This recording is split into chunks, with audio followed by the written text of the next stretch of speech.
हो तो कैसा हो, नेता हो तो कैसा हो, केसीआर जैसा हो, नेता हो तो कैसा हो, केसीआर जैसा हो, नेता हो तो कैसा हो, केसीआर जैसा हो, नेता हो तो कैसा हो, केसीआर जैसा हो। आवाज हो। 2009 तेलंगाना की तारीख का एक ऐसा दिन है जो तेलंगाना की तकदीर को बदलने वाला दिन साबित हुआ। 2001 में केसीआर साहब ने स्पीकर के ओहदे से इस्तीफा देकर तेलंगाना राष्ट्रीय समिति बनाई थी और उस वक्त एनडीए की सरकार थी। मरकज में अटल बिहारी वाजपेयी साहब प्राइम मिनिस्टर थे और उन्होंने 2 नई रियासतों को बनाया था, झारखंड और छत्तीसगढ़ को, और तेलंगाना के साथ धोखा कर दिया था। उस पर केसीआर साहब ने अपनी आवाज बुलंद की थी। चंद्रबाबू नायडू के जिस तरीके से आज चंद्रबाबू नायडू के खानों पे एनडीए टिके हुई है, उस वक्त भी सेम हालात थी। एनडीए चंद्रबाबू नायडू के खानों पर थी और वही चंद्रबाबू नायडू ने तेलंगाना को रोक दिया था, जिस पर केसीआर साहब ने डिप्टी स्पीकर के ओहदे से इस्तीफा देकर तेलंगाना राष्ट्रीय समिति बनाई और सिर्फ 3 साल के अंदर 2004 तक उन्होंने ऐसा चक्रम चलाया कि एनडीए को सेंटर से मरकज से उखाड़ फेंका और तेलुगु देशम को आंध्रा से उखाड़ फेंका। उसके बाद मुत्तहदा आंध्रा के चीफ मिनिस्टर चंद्रबाबू कभी नहीं बन सके। केसीआर साहब के साथ में कॉमन मिनिमम प्रोग्राम के तहत उस वक्त के सदर जमहूरिया जनाब एपीजे अब्दुल कलाम ने तेलंगाना के लिए कॉमन मिनिमम प्रोग्राम में यूपीए की बात रखी और कांग्रेस ने अपने माजी के तरह कांग्रेस ने धोखा दिया, धोखा देकर तेलंगाना नहीं दिया। केसीआर साहब को वजारतें दी गई, हमारे कई कायदीन को यहाँ पर सेंटर में और यहाँ पर वजारतें दी गई।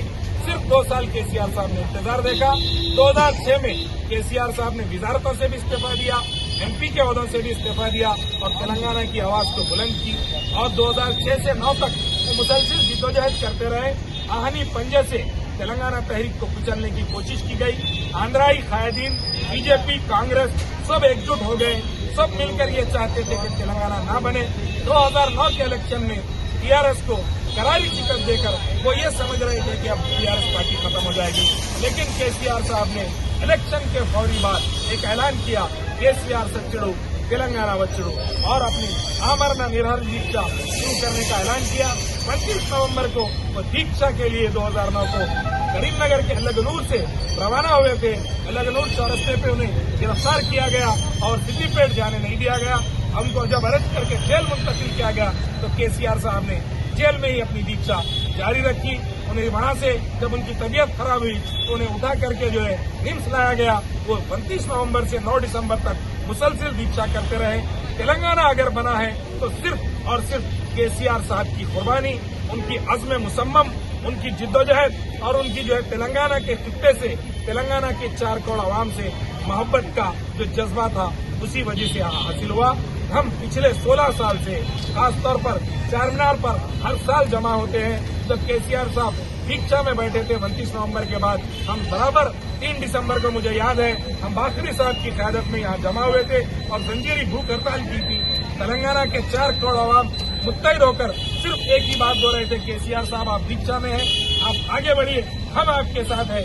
आज जिस तरीके से हमने नारेबाजी की है उस वक्त भी हम वही नारेबाजी कर रहे थे। उस वक्त हम आंध्रा के गुलामों से छूटने की बात कर रहे थे, लेकिन कुछ लोगों ने झूठे वादे कर फिर वही चंद्रबाबू के नायडू के गुलाम को लाकर हमारे सर पर बिठा दिया है। हम तो ये जिद्दोजहद से डरने वाले नहीं है, न हमको ऐसे संगलाख हालत से डराया जा सकता है। जब भी उन्होंने ये कहा था कि एनडीए का दौर है, चंद्रबाबू नायडू के खानों पर जो है वो हुकूमत चल रही है, आज मोदी भी चंद्रबाबू नायडू के जो है खानों पर है।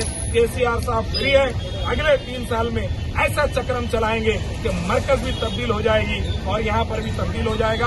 हम केसीआर साहब की दीक्षा को याद करते हुए उनको सलाम करते हैं। हजारों साल नरगिस अपनी बेनूरी पे रोती है, बड़ी मुश्किल से होता है चमन में दीदार पैदा। मैं और एक बार तेलंगाना की आवाम को मुबारकबाद देता हूँ कि हमें ऐसे कायद मिले।